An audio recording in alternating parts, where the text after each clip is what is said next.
Ce programme vous est présenté par Antemeta, expert de la protection des données et du cloud hybride avec son partenaire Veritas.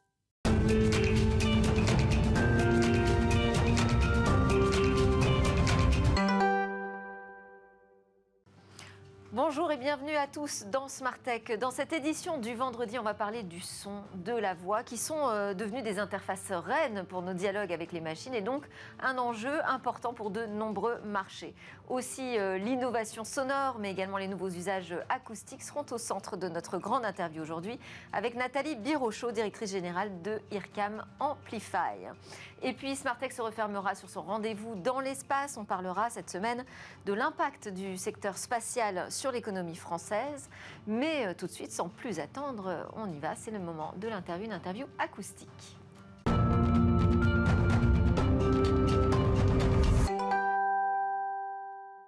Je vous propose de démarrer cette grande interview avec Nathalie Birochot par l'écoute d'un son, le son d'un parfum.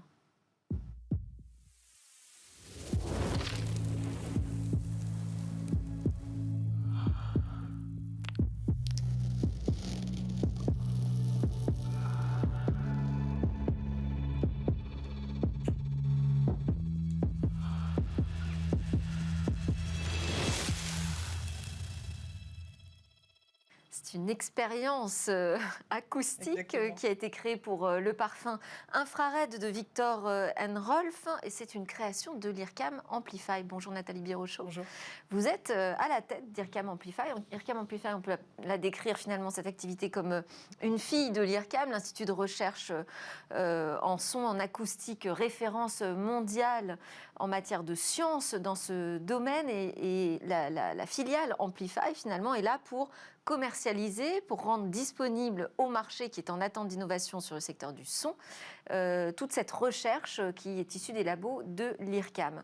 Donc vos clients, si on devait résumer, c'est qui? Parce que là, on a l'exemple d'un parfumeur. Alors là, le client, en l'occurrence, c'était Viktor & Rolf, la marque, donc, qui est dans le groupe L'Oréal. On va avoir effectivement des clients qui sont des marques dans la cosmétique ou dans le luxe en général. Et on a aussi des activités dans l'industrie musicale, notamment dans l'industrie automobile, dans la robotique. Voilà, c'est nos secteurs principaux où le son prend une place de plus en plus importante dans les temps que nous vivons. Si je le rattache au secteur de la tech, moi j'ai remarqué par exemple cette enceinte qui a été créée pour le groupe LVMH. Ça montre à quel point les interfaces vocales aujourd'hui sont importantes dans notre relation avec les objets qui sont désormais connectés, à qui on doit s'adresser. Qu'est-ce que ça apporte de travailler sur le son d'une enceinte pour une enceinte Louis Vuitton par exemple? Voilà, ça c'est la dernière enceinte Louis Vuitton sur laquelle on a travaillé. On a travaillé sur le son fonctionnel de cette enceinte. Donc, c'est tout le pan des interfaces homme-machine sonores. Et on va au-delà, en fait, des sons, on peut dire un peu basiques, avec on, off, etc. Donc, c'est ça qu'on crée, mais on le fait dans un état d'esprit d'expérience, de création, d'un lien de connexion très fort avec la marque qui passe par les émotions. Donc, quand on se frotte à une marque, quand on se frotte à un objet en tant qu'être humain, il y a beaucoup de choses qui se passent et qu'on ne conscientise pas forcément. Et c'est du domaine de la sensation, de l'émotion. Et ça nous permet de nous attacher à une marque, d'être fidèle ou à autre chose, pas forcément à un produit. Mais c'est vraiment important. Et nous, on travaille sur l'expérience sonore dans son ensemble. Et en l'occurrence, pour cette enceinte, c'était les sons fonctionnels de l'enceinte. Alors là, on va aussi s'intéresser au clonage vocal, puisque là, vous avez mené un énorme projet pour une toute nouvelle émission qui s'appelle Hôtel du Temps. Donc c'est un nouveau concept d'émission qui est lancé par Thierry Ardisson, toujours aussi créatif. Émission qui est coproduite par Ardimage et Troisième Œil Productions, et dont le sujet est de faire parler des stars disparues. Notamment, on a vu une première édition avec Dalida. Tout repose sur en fait des entretiens d'archives. Donc vous avez déjà la voix de Dalida, vous possédez la voix, vous possédez les phrases qu'elle a prononcées, mais pour autant vous avez dû tout retravailler, tout numériser pour l'articuler différemment, car Thierry Ardisson mène une interview comme si c'était aujourd'hui en lui posant ces questions à lui. Oui, c'est un concept assez fascinant et c'est vraiment génial que ce soit la télévision publique française qui ait pu mener ça et le mener à terme. Comment est-ce que vous avez travaillé sur ce projet ? Alors, ils sont, Thierry Ardisson d'ailleurs, et s'est rapproché de l'IRCAM parce qu'il cherchait la meilleure voie possible. Il s'est dit, il voyait bien qu'en utilisant des imitateurs, ça serait limité. Déjà, il faut trouver l'imitateur parfait qui a la même voix. Ça ne sera pas toujours le cas selon les sujets choisis. Et en plus, le résultat ne sera jamais parfait parce qu'il y aura toujours un léger décalage entre l'image et le mouvement des lèvres et le son. Et ça, le cerveau le perçoit. Et du coup, on se détache un peu de l'expérience et du coup de l'émotion. Pour aller au bout de la crédibilité et du transfert d'émotions et de sensations sur ce programme-là, il est venu demander à l'IRCAM, au laboratoire donc de R&D qui est dans l'IRCAM, une unité mixte de recherche dans lesquelles les autres tutelles sont le CNRS, Sorbonne Université et le ministère de la Culture. C'est important de le dire aussi, hein, c'est vraiment une des plusieurs tutelles scientifiques qui dirigent ce laboratoire, avec des années de recherche sur ce sujet du clonage vocal, de la reconstitution de voix disparues ou de la voix d'un personnage qui n'est pas en présence ou qui n'a jamais dit cette phrase-là. Eh bien, Thierry Ardisson est venu voir l'IRCAM, et avec IRCAM Amplify, on a fait atterrir ces années de recherche dans ce cas d'usage qui était une interview avec Dalida. La prouesse technologique, elle est multiple. Le programme est très long. Vous dites que c'est absolument inédit ce qui a été réalisé, mais ces briques technologiques, elles existaient déjà, donc? Alors non, les briques en elles-mêmes, non. La recherche est en cours depuis plusieurs années, à l'IRCAM et ailleurs. Et ailleurs, parce que j'allais dire, on connaît beaucoup d'applications aujourd'hui qui jouent sur le clonage de voix. Alors, des applications qui sont vraiment grand public, sur des niveaux de qualité de restitution aussi élevés et sur des durées aussi grandes, avec un niveau de rendu de l'émotion aussi puissant. C'est-à-dire que Dalida, si vous avez regardé le programme, elle pleure, elle rit. On entend vraiment toutes les subtilités dans sa voix, ce qui est très compliqué avec les voix fabriquées aujourd'hui. Hein. On n'a pas atteint encore. Oui, c'est vrai, ce qu'on entend pour l'instant, ce sont de courts extraits. Absolument. De courts extraits sur lesquels on ne sait pas quel a été le travail réalisé par-dessus. Oui. L'enjeu, le rêve, c'est presque d'arriver à quelque chose de full automatique. Alors, est-ce que ce sera totalement automatique ? C'est bien aussi qu'il y ait la puissance de l'humain et la créativité de l'humain qui interviennent en début de chaîne ou à la fin de la chaîne. Mais voilà, on est sur un niveau d'inédit parce que pour la durée, l'émotion transmise dans le résultat final. Et puis, il y avait une complexité technique particulière de commencer par Dalida, parce qu'elle roulait R. Enfin, voilà, il y a beaucoup de subtilité dans la manière dont elle parle. Donc, c'est une intelligence artificielle qui a permis de générer cette... Et donc, pour rentrer plus précisément dans la technique qui est utilisée, donc vous partez d'une voix d'une actrice, c'est ça, sur laquelle vous apportez une modification pour qu'elle ressemble à celle de Dalida ? C'est une actrice qui joue le jeu.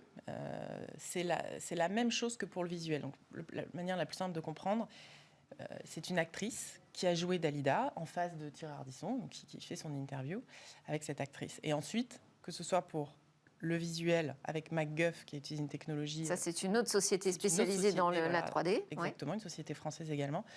Ou pour la voix, donc avec IRCAM Amplify. Le moteur d'intelligence artificielle qui a été développé par l'IRCAM donc, permet de prendre cette voix de départ, comme le relief de la voix qui permet d'avoir toutes ces subtilités. Et par-dessus, en fait, on met toute la subtilité, la texture de la voix cible. Et ça, c'est appris grâce à des phrases, à des interviews passées que Dalida a réellement faites, qui sont et ce traitement se fait en direct, en même temps que l'actrice parle ? Non, c'est pas en direct. Non. C'est un traitement où il faut qu'on récupère les interviews passées, tous les audios passés. Il faut qu'on récupère la piste de l'interview de l'actrice présente. Et puis, ça travaille quelques heures pour pouvoir sortir le résultat. D'accord. Et c'est là où ensuite, il faut marier donc, ce son avec l'image. Ah ben, c'est marié de fait, puisque... Ah, vous prenez l'ensemble, en fait. L'audio est instantanément calé, puisque c'était sa voix au départ. Donc, on prend l'image et l'audio, il suffit de recaler, mais c'est... C'est juste un traitement qui est appliqué. Oui, Donc, là pour le coup, c'est immédiat. Donc c'est pas du temps réel en direct, mais c'est du temps réel sur le traitement. Oui, c'est vrai. Voilà, c'est ça que je voulais dire. Tout à fait. D'accord. Si on en arrive là à proposer ce type de technologie de clonage vocal pour une émission de télé, ça veut dire qu'on est quand même dans une technologie là qui est déjà à un niveau de maturité assez impressionnant. Ça a progressé très rapidement sur cette dernière année parce que les marchés poussent dans cette direction-là. Les marchés, les usages, donc c'est très lié. On a aujourd'hui une augmentation exponentielle de l'usage des interfaces vocales. Plus de 30 millions, plus de 30% de la navigation web qui se fait par la voix aujourd'hui dans le monde. C'est énorme, on ne s'en rend pas forcément compte. Plus de 8 milliards d'assistants vocaux qui sont déjà déployés. Donc c'est assistants vocaux ou fonctionnalités type Siri sur le smartphone, sur l'Apple. Donc c'est des choses qui sont là, l'usage est là, et donc la technologie forcément est happée et tractée par ses besoins. Mais ça peut aussi générer quelques inquiétudes, parce qu'on pense évidemment au deepfake, à savoir cette incapacité qu'on aura demain à discerner le vrai du virtuel ou du travaillé par la machine. Alors je vous propose qu'on écoute Thierry Ardisson à ce sujet, justement. Je suis le premier, ça je le revendique, à faire une utilisation positive et culturelle du deepfake. Bonjour Monsieur le Président. Bonjour. Bonjour Princesse. I'm not a robot, just call me Diana. Yeah, Stephen Van, is it? Non. Donc il le dit lui-même, c'est une technologie du deepfake. Alors il dit là, j'en fais une utilisation positive et culturelle. Mais ça pose quand même la question, là vous avez entre les mains finalement une arme massive de deepfake. Oui, on peut dire ça comme ça. Donc c'est vrai que la manière dont on s'en servira est cruciale. Il y a plein de niveaux de réponse. C'est comment on la développera. Est-ce qu'on la développera avec les bonnes questions de départ? Qu'est-ce qu'on donnera à apprendre à ce moteur? C'est déjà une question pour pas qu'il y ait de biais. C'est des grands débats dans la société aujourd'hui pour que ces voix fabriquées soient représentatives de l'ensemble de la société. Il y a cette première question. Il y a la question de comment on utilisera notamment ces technologies de clonage vocal. Nous, on est une filiale de l'IRCAM, on est une société privée, mais c'est notre maison mère, donc on a vraiment une posture de tiers de confiance sur cette question-là, et on fait très attention à comment la technologie sera utilisée. Quand on contractualise avec quelqu'un, on va loin dans la compréhension de comment cette technologie sera utilisée. Pour l'instant, on ne... Quelles sont les frontières alors qu'il ne faut pas franchir? C'est sur la transparence, par exemple? Alors, sur la transparence... Nécessité d'afficher qu'il s'agit d'un clonage vocal, par exemple? Absolument, absolument. À ce stade, c'est essentiel, selon nous, d'afficher qu'il s'agit d'une voix fabriquée. Tout comme sur les photos, afficher que c'est une photo qui a été retouchée, ça ne fait pas de mal. Donc c'est important. Après, l'oreille humaine va s'éduquer. Donc on détectera de plus en plus les voix qui sont vraies ou fausses. Et puis nous, technologiquement... Est-ce qu'on va s'éduquer ou est-ce que finalement, au contraire, on va s'habituer à ces voix numérisées? C'est là, ça va ensemble en fait. Ça va ensemble. Le cerveau est extrêmement puissant. L'oreille humaine est extrêmement puissante. Donc les jeunes générations sont en train d'apprendre bien plus que nous. Et vous pensez que donc elles feront davantage la différence entre les deux? Mais sur cette question de la frontière, qu'est-ce qu'on accepte, qu'est-ce qu'on n'accepte pas si demain vous êtes une entreprise commercial, vous l'avez dit, vous êtes là pour commercialiser les technologies. Qu'est-ce que vous êtes prêt à accepter ou non? Quelles sont les frontières éthiques, finalement? Qui les écrit? Qui les décide? Alors, quand je vais vous donner différents exemples. On a travaillé donc avec cette société Troisième Œil Production, avec Thierry Ardisson, pour produire ce programme. Ça avait des visées de transmission aussi, de pédagogie. Quand c'est dans cette ligne-là de transmission culturelle, de pédagogie, on trouve que c'est très bien. Il peut y avoir des projets dans l'éducation à ce titre. On a aussi des projets concernant la voix avec la MGEN, donc quand c'est dans le cadre de la santé, c'est un autre usage qui peut être énorme. Analyser la voix, pourquoi pas refabriquer des voix de personnes qui ont perdu leur voix aussi. Il faut aller explorer ces terrains-là aussi. Ça peut vraiment être un pan très positif de la technologie. Avec la MGEN, on a une application qui permet d'analyser la voix des enseignants pour leur donner des alertes quand ils sont fatigués et qu'il faudrait qu'ils consultent un orthophoniste parce qu'on sent dans leur voix qu'il y a des signes de faiblesse ou de fatigue ou de stress particulier. Évidemment, c'est une population qui est très exposée à ça.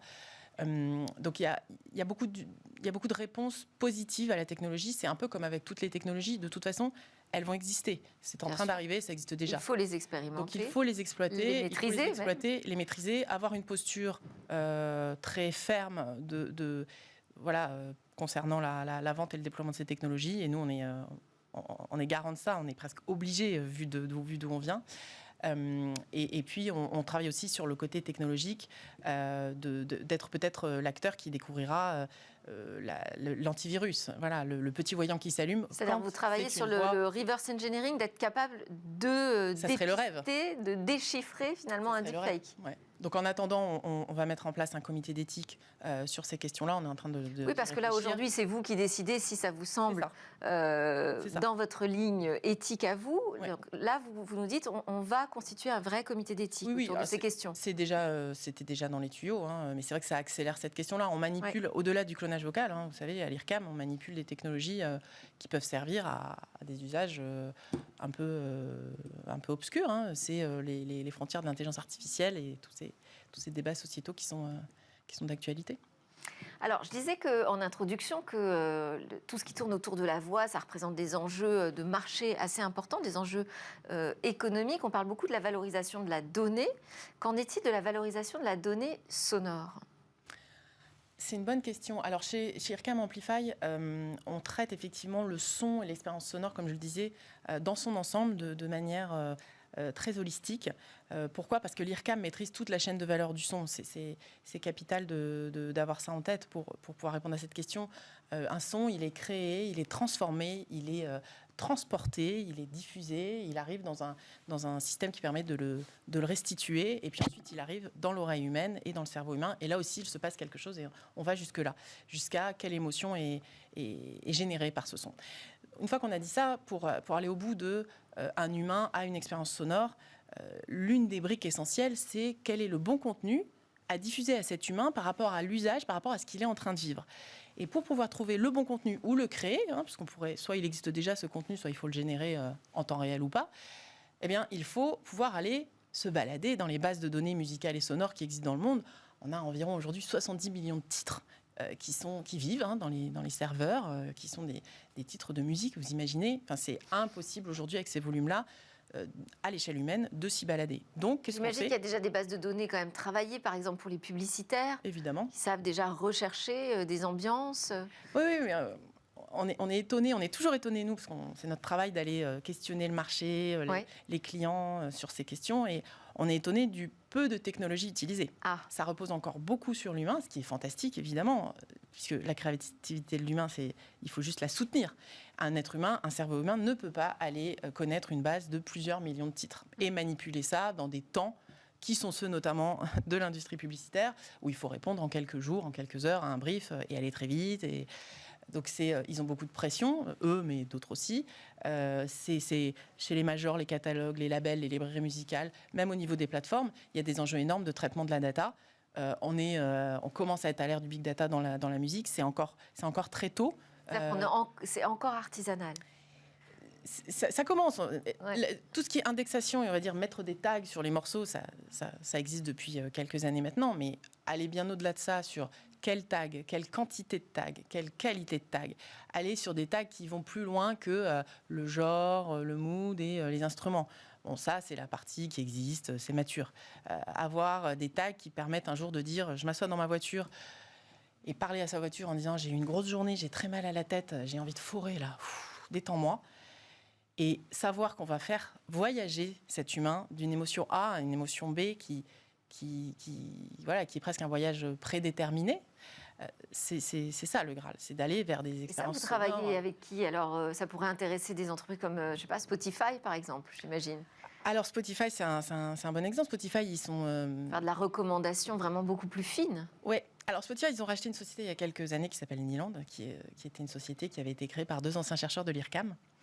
Donc, c'est un petit monde, la boucle est bouclée. Et c'est vrai qu'une fois qu'on a tagué les datas, on peut effectivement les mixer, les recoller, faire des playlists intelligentes et aller vers ce qui répond à la demande de l'être humain qui est en train d'avoir une activité, effectivement. Bon, vous ne citerez pas donc de clients spécifiques sur ce travail d'indexation de bases de données on travaille avec musicales, audio, des grosses majors comme UMG. On travaille avec le distributeur leader mondial Believe, qui est une société française. On travaille avec d'autres effectivement qu'on ne peut pas citer actuellement, mais Voilà, c'est déjà pas mal. Alors, je voulais terminer quand même sur votre parcours. Vous êtes ingénieur de formation, vous êtes aussi passé par le conseil, vous avez conduit quand même quelques grands projets culturels et médias, notamment au sein de la maison de la radio. Le son fait partie de votre histoire, mais vous avez un profil créatif. Je sais que vous peignez, par exemple, vous dessinez, mais aussi dans vos projets. Quand on vous a appelé pour monter IRCAM Amplify, vous partiez pratiquement d'une page blanche. Quelle a été la principale difficulté ? Alors la page était... la page était remplie de l'histoire de l'IRCAM et de la vision de Franck Madlener, le directeur de l'IRCAM, qui avait cette vision et cette certitude que créer cet axe-là pour aller porter les technologies au-delà du laboratoire et au-delà de la création musicale était un axe très intéressant pour l'IRCAM. Et il y avait un embryon de valorisation industrielle à l'IRCAM. Donc on a pu partir de ça. Après, effectivement, la route est longue. La route de la valorisation industrielle, la route de partir d'un labo et aller vers les marchés, vers des industries comme l'automobile, c'est un changement culturel.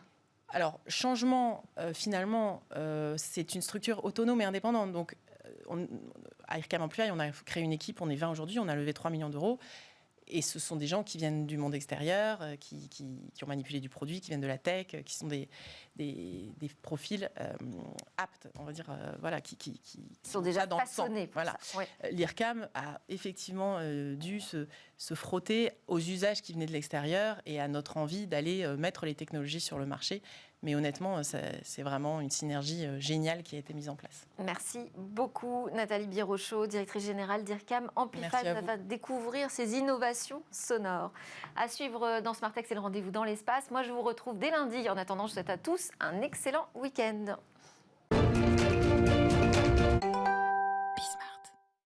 Bonjour à tous et bienvenue dans Smart Space, votre rendez-vous hebdomadaire sur Bismart. Depuis plusieurs décennies, la France a rejoint la course de la conquête spatiale, l'exploration spatiale d'abord, celle du commerce ensuite, et sous le drapeau français, de nombreuses entreprises rayonnent dans ce secteur en pleine transformation. Pourtant, il est difficile de mesurer l'impact du secteur spatial sur l'économie française. Pour y remédier, un observatoire a vu le jour et l'une des représentantes est justement venue éclairer notre lanterne aujourd'hui. Bonjour Muriel Lafaille, bienvenue sur le plateau. Merci. Bonjour Cécilia. Alors vous êtes sous-directrice de l'Observatoire du spatial, qui inclut donc l'Observatoire de l'économie du spatial, si j'ai bien compris.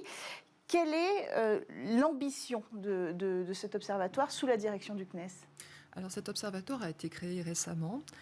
C'est maintenant une sous-direction qui est directement rattachée à la direction de la stratégie et qui, comme vous l'avez dit, comprend en fait deux entités qui ont été créées. L'une en 2017, l'observatoire de la prospective qui s'appelle Spaceable pour l'espace des possibles, et un observatoire de l'économie spatiale qui lui a été créé en mars 2020 et dont l'objectif est de connaître le contexte, les acteurs, mais surtout les évolutions en cours et les impacts sur cet écosystème. Et j'avoue qu'avec le Covid-19, eh bien, cet observatoire a été créé vraiment au bon moment. Alors justement, vous parlez d'un acteur de cet écosystème. À vos côtés, Jean-Marc Espinas, bonjour. Bonjour. Bienvenue sur le plateau de Smart Space. Vous êtes donc directeur stratégie et innovation chez Sodern. Sodern, c'est une ETI, filiale d'Ariane Group, leader mondial sur le marché des viseurs d'étoiles. Alors, les viseurs d'étoiles, ce sont des caméras précisément qui permettent aux satellites de s'orienter grâce aux étoiles. On va revenir sur cette technologie pour que vous nous la présentiez. Mais autrement dit, vous êtes équipementier de satellites. Exactement. Nous fournissons des équipements, en particulier optroniques pour les satellites, et nous sommes leaders sur ce segment des viseurs d'étoiles. Alors, Muriel, est-ce qu'on est capable aujourd'hui de mesurer l'impact du secteur spatial sur l'économie française ? Alors, le spatial dans l'économie française, c'est quelque chose de majeur.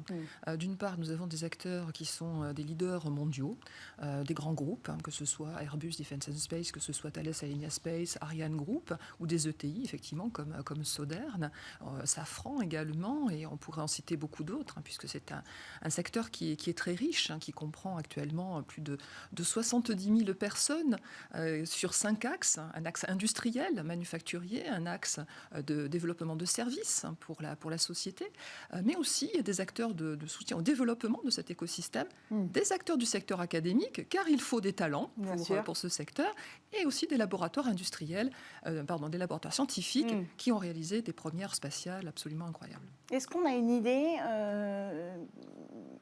du chiffre, peut-être, du bénéfice que peuvent représenter certaines de ces catégories ? Alors tout à fait, pour l'industrie manufacturière en particulier, des chiffres par rapport à ce qui a été réalisé en termes de revenus en 2020, en France, eh bien, ça représente des revenus à hauteur d'environ 3,4 milliards d'euros, qu'on peut mettre en perspective par rapport à 7,7 milliards d'euros au niveau européen et 17,5 milliards d'euros au niveau international. Donc vous voyez que la part française est tout à fait considérable de cette industrie manufacturière, elle est vraiment considérable, que ce soit au niveau européen, puisqu'elle représente environ 45%, et au niveau international également. Donc c'est un secteur qui est très important pour nous. Un secteur attractif pour les ETI comme la vôtre ?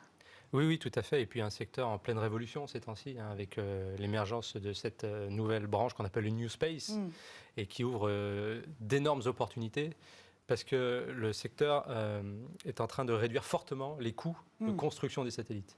Et donc c'est toutes nouvelles technologies qui peuvent être développées, de nouveaux services qui peuvent être rendus parce qu'ils sont devenus compétitifs. Et donc c'est un secteur en pleine ébullition actuellement. On va revenir sur cette mutation qui est très importante, qui va peut-être redéfinir aussi cet écosystème que vous observez et dans lequel vous êtes acteur.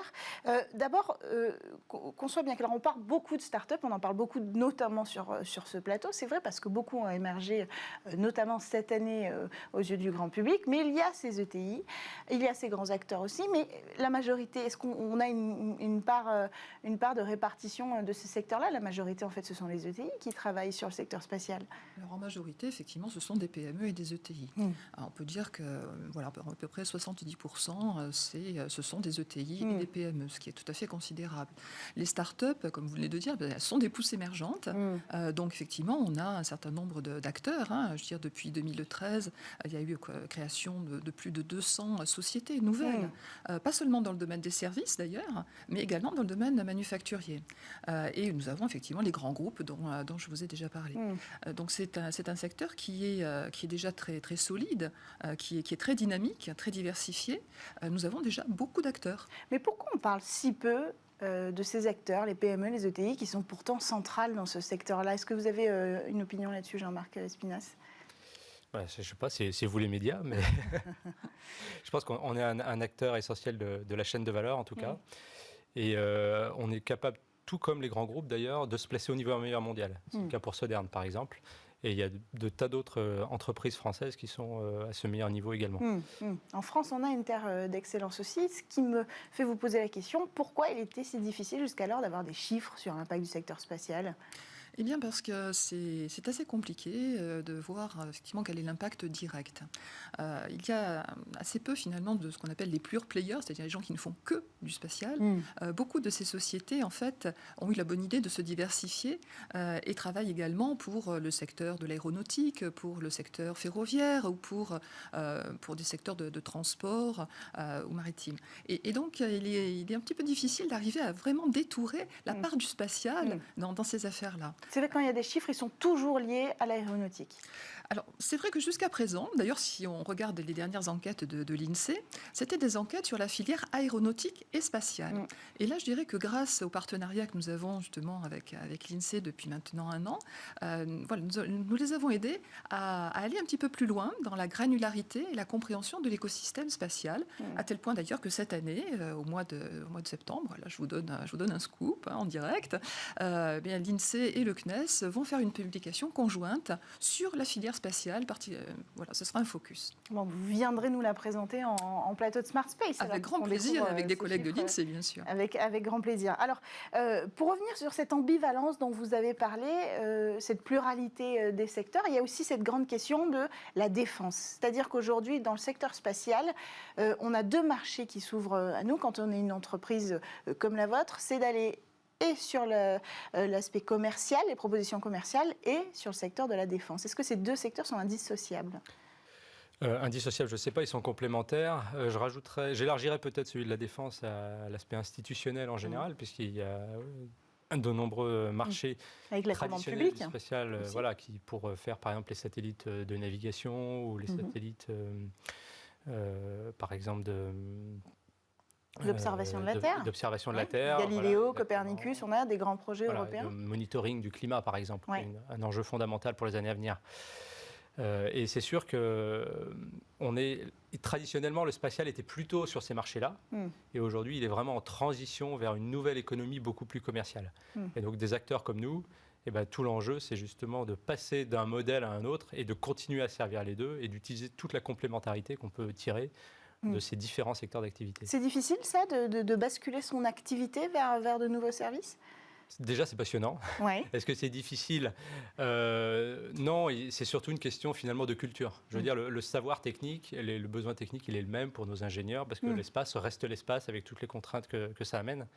En revanche, culturellement, il y a tout qui change. Ouais. Et dans l'entreprise, il y a tout qui change. Il y a la façon de développer les produits, la façon de les produire, la façon de les vendre, la façon de gérer ses stocks. Voilà, tout est à repenser. C'est ça qui est passionnant ces temps-ci d'ailleurs. Ouais. Les clients changent aussi d'usage et d'attente. Et de culture eux-mêmes, Ouais, voilà, non plus la même culture. Il faut s'adapter à des nouveaux clients.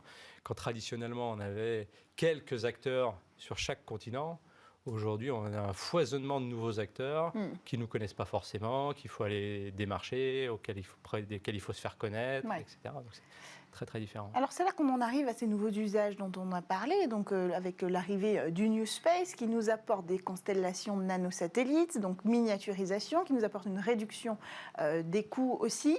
Je vais revenir sur votre technologie et sur ce que ça peut changer ou pas pour vous. D'abord, est-ce que cette arrivée du New Space, elle a été mesurée? Est-ce qu'elle est mesurable? Alors, elle est mesurable, effectivement, en termes de nouveaux acteurs, de nombre de nouveaux acteurs. Donc là, nous avons d'ailleurs un travail de cartographie qui est en cours au niveau national. Comme je vous le disais, déjà, c'est plus de 200 nouveaux acteurs. Hein. Alors, certains, effectivement, ont eu quelques difficultés, mais sur ces plus de 200, eh bien, on voit effectivement que certains sont en train de vraiment se développer. Ils sont en train d'ailleurs de doubler leurs effectifs d'une année sur l'autre. Donc, on est sur quelque chose de très dynamique. Ça, c'est au niveau national. Au niveau européen, on constate également aussi le même phénomène. Comme vous avez parlé de réduction des coûts, effectivement. Donc aujourd'hui, vous avez d'ailleurs, c'est pas un mystère, la création de 1 à 2 agences spatiales par an. Ce qui fait que les pays ont bien compris que le spatial devenait accessible et ont envie de profiter de cette manne. Parce que le spatial, ce sont des emplois à haute valeur, c'est haute qualification, ça veut dire aussi des compétences académiques. Donc ça veut dire effectivement derrière tout un tissu, comme le disait Jean-Marc, une nouvelle économie. C'est un nouvel espace économique qui est en train de se déployer devant nous et c'est quelque chose de vraiment très dynamique. D'ailleurs, à tel point qu'aujourd'hui, nous aussi, en tant qu'agence, nous faisons évoluer nos pratiques. Nos pratiques, je dirais, d'acquisition de capacités spatiales sont en train d'évoluer. Nous continuons à soutenir l'achat de satellites pour de la science, mais de plus en plus, nous allons aussi maintenant vers de l'achat de services. Et là, c'est une posture qui est différente. Les entreprises se transforment, les agences se transforment aussi, parce que désormais, dans la mesure où les choses sont produites en série, eh bien, nous pouvons effectivement venir acheter un service. Alors, il faut voir aussi dans quelle mesure nous pouvons le faire, parce que arriver à récupérer au sein d'une fabrication en série 1 ou 2 modèles et les adapter pour nos besoins, ce sont aussi là de nouveaux challenges. Mais voilà, c'est aussi une nouvelle façon de venir soutenir le développement et l'innovation dans le secteur. Alors ça aurait pu bousculer vos usages, mais vous parliez aussi de cette adaptation à ce nouveau modèle économique. Mais finalement, vous étiez prêt technologiquement pour l'arrivée de ces nouvelles constellations? Ah oui, tout à fait. Puisque déjà on était très bien positionné sur un marché, donc nous avons des ingénieurs de grands talents qui connaissent parfaitement nos systèmes et qui étaient tout à fait aptes à développer des nouveaux produits. Ce qui change fondamentalement, c'est qu'au lieu de faire un système ou 2 systèmes ou quelques systèmes, on doit être capable de produire des centaines de systèmes. Dans le milieu spatial, c'est un profond changement. Et donc après, comment on s'adapte à ça? Et voilà, exactement. Il faut des moyens aussi. Alors, l'astuce, c'est de penser simple. C'est très compliqué de penser simple, mais on y arrive. Ouais. Et c'est ça qui permet après de produire en série des choses très simples et à très bas coût. Et là, pour ça, quand vous avez des acteurs, des ingénieurs chez vous qui connaissent parfaitement les systèmes, les spécifications qui coûtent cher, les essais qui sont peut-être inutiles, qui connaissent parfaitement la technique, et ben vous êtes tout à fait prêt à aller dans cette nouvelle économie. Vous avez mis le doigt dessus. En France, on a des talents ingénieurs dans le secteur spatial qu'on nous envie, qu'on vient chercher. Les entreprises viennent s'installer aussi à Toulouse pour être proches de ce vivier-là. On en a parlé récemment dans Smart Space. Est-ce que vous avez parlé tout à l'heure de 70 000 personnes qui étaient employées dans le secteur spatial en France aujourd'hui? Est-ce qu'à l'avenir, on va grossir les chiffres? Est-ce qu'on est prêt pour former la nouvelle génération face à ces nouveaux usages également qui sont en train d'arriver? En somme, est-ce qu'on sera toujours attractif pour ces nouveaux talents? Alors attractif, en tout cas, voilà, on fait tout pour l'être et pour préparer l'avenir. Il y a d'ailleurs en ce moment un appel à manifestation d'intérêt dans le cadre de France 2030 qui adresse spécifiquement les nouvelles compétences et donc avec une phase de diagnostic et une phase de proposition de nouvelles formations, de nouveaux cursus, que ce soit des cursus universitaires pour former des jeunes, mais aussi des cursus pour accompagner la transformation de gens qui sont déjà dans une carrière, qui auraient envie de rejoindre le secteur spatial, ou aussi de gens qui sont déjà dans le secteur spatial et qui souhaiteraient évoluer aussi dans ce secteur. Parce que maintenant, nous sommes sur des carrières qui sont longues. Et donc, il faut aussi envisager ces transformations. Donc oui, des nouveaux profils, des gens effectivement qui sont aussi plus sachants sur l'économie de ce secteur, des profils ingénieurs qui ont des doubles cultures, voire peut-être même des triples cultures, puisque électronique, intelligence artificielle, digitalisation font aujourd'hui partie des choses essentielles qu'il faut connaître et qui viennent alimenter le secteur spatial. Donc nous avons besoin de ces nouveaux talents. Aujourd'hui, il faut les former dès aujourd'hui à ces nouvelles techniques pour que demain on soit déjà compétitif en fait. Quelle est votre position chez Sodern? Je suis tout à fait d'accord avec ce que vient de dire Muriel. J'ajouterais qu'on recrute aussi dans le secteur spatial des gens qui ne viennent pas du secteur spatial, mais qui peuvent venir d'industries qui ont un niveau de maturité plus avancé que le nôtre, par exemple l'automobile, qui ont l'habitude de produire en série, qui connaissent toutes les problématiques auxquelles on est parfois nouvellement confronté et qui nous apportent aussi un éclairage complémentaire. Et quand on arrive à mettre tout ça en synergie, on peut faire des choses formidables. C'est important de rappeler, vous avez un positionnement assez clair là-dessus, que le New Space n'a pas pris de court les entreprises françaises. Peut-être que certains grands groupes, sur la question de la réutilisation, par exemple, ont été pris de court, sur la baisse des coûts aussi au niveau des lanceurs, mais les technologies étaient prêtes. Oui, tout à fait. Alors, si je peux vous donner peut-être l'exemple de Sodern, nous nous sommes lancés à peu près en 2016 dans le New Space. Il y avait déjà à l'époque, on sentait venir la chose, donc on commençait à avoir des premières réflexions. Et puis quand l'opportunité de OneWeb s'est présentée, on était prêt à partir. Alors il faut préciser OneWeb Constellation. Exactement, première grosse constellation de satellites qui a été notamment largement conçue en France. Et pour laquelle Sodern a fourni les viseurs d'étoiles. C'est important de rappeler qu'on était là et qu'on n'est pas toujours battu sur ces sujets-là. Cependant, ce qui est intéressant aussi de voir, c'est, comme on l'a dit, on parle beaucoup de New Space, ce qui veut dire aussi que pour l'instant, le financement, vous avez mentionné France 2030, un tiers des financements doit être reversé au New Space, aux jeunes acteurs. Est-ce qu'à un moment donné, on n'oublie pas un peu les PME, les ETI qui font tout ce travail aussi derrière pour nourrir le secteur spatial? Non, on ne les oublie pas, d'où d'ailleurs l'invitation faite à Sodern pour justement mettre bien en avant les ETI et les PME qui sont la force vive aussi de ce secteur. Et dans les appels à projets, dans les appels à projets de services, je veux dire, il y a aussi une part considérable qui est faite pour l'ensemble des acteurs, même si effectivement il nous est demandé de réserver une part considérable pour justement faire émerger aussi de nouveaux acteurs. Il y a ce besoin d'aiguillonner et de stimuler le démarrage de nouvelles entreprises. Ça ne représente pas une concurrence déloyale pour vous, quoi? Non, pas du tout. On croit vraiment que tous ces acteurs, finalement, ont une forme de complémentarité, de partenariat et d'enrichissement de la valeur ajoutée. Donc non, ce n'est pas une concurrence, non, c'est plutôt une opportunité pour nous. Est-ce que le New Space, est-ce que ces nouveaux usages, est-ce que vos technologies, est-ce que tout ça peut nous permettre de se projeter et nous dire que la croissance va être favorable pour le secteur spatial dans les années à venir?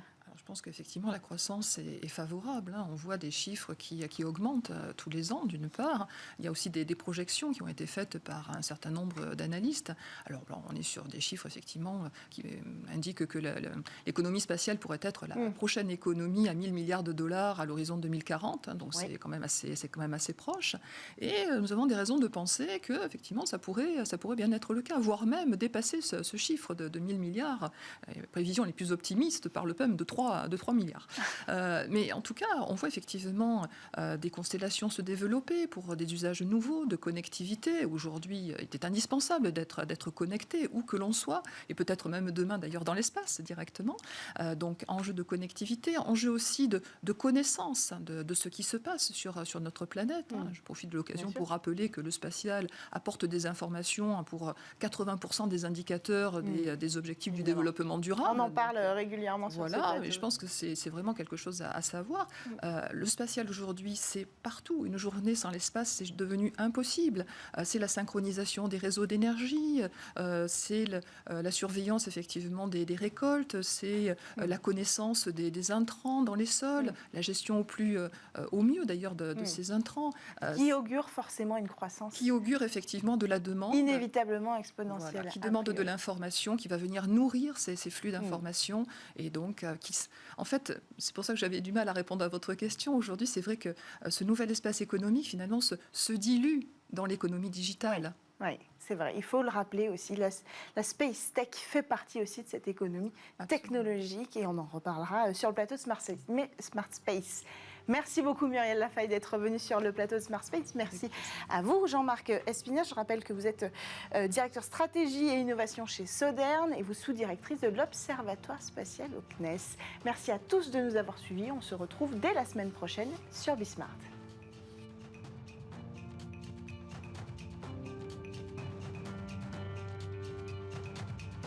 Ce programme vous a été présenté par Antemeta, expert de la protection des données et du cloud hybride avec son partenaire Veritas.